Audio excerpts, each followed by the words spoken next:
मीनाक्षी नटराजन का nomination cancel होने के बाद सुप्रीम कोर्ट में जो याचिका लगाई गई थी, सुप्रीम कोर्ट ने उस पर सुनवाई से इनकार कर दिया था, याचिका को खारिज कर दिया था और कांग्रेस की तरफ से मीनाक्षी नटराजन को प्रत्याशी बनाया गया था राज्यसभा चुनाव मध्य प्रदेश से। लेकिन नॉमिनेशन फॉर्म में तथाकथित गलतियों की वजह से रिटर्निंग अधिकारी ने फॉर्म कैंसिल कर दिया था और मीनाक्षी नटराजन का नॉमिनेशन कैंसिल होने पर ये हालात बने। हाई कोर्ट अब जाना पड़ सकता है या यूं कहें कि जा सकती है कांग्रेस। इसके अलावा कई तरह के अलग अलग प्रदर्शन और विरोध लगातार जारी हैं। बासु हमारे सहयोगी इस वक्त हमारे साथ जुड़े हुए हैं।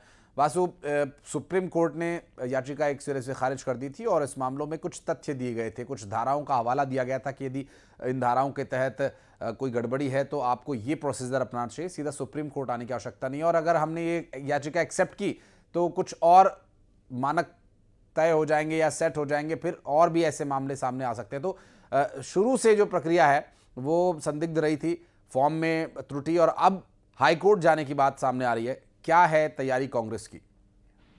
बिल्कुल, देखिए, कांग्रेस की सुप्रीम उम्मीद को कल झटका लगा और उसके बाद कांग्रेस ने साफ तौर पर यह कहा कि इस लड़ाई को चाहे जनता की अदालत में लड़ना पड़े या किसी भी स्तर पर लड़ना पड़े, वो हम लड़ेंगे। राष्ट्रपति से मिलने की कोशिश की, हालांकि वो मुलाकात भी कांग्रेस की नहीं हो पाई।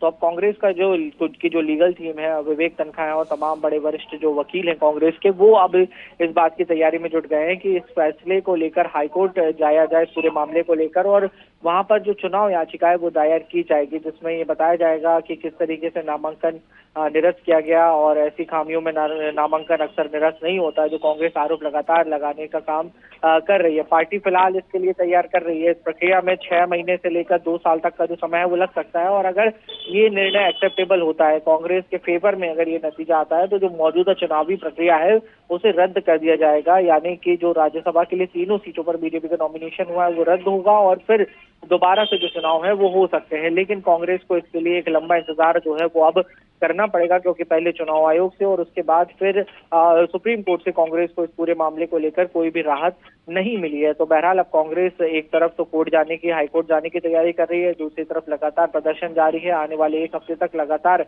जिला स्तरों पर, ब्लॉक स्तर पर कांग्रेस प्रदर्शन करेगी और लोगों को घर घर जाकर बताएगी कि किस तरीके से ये पूरा नामांकन निरस्त किया गया, जो कांग्रेस का आरोप है। नजर आप बनाए रखिएगा वासु, आगे डिटेल्स लेने के लिए फिर लौटेंगे हम आपके पास। बहुत धन्यवाद।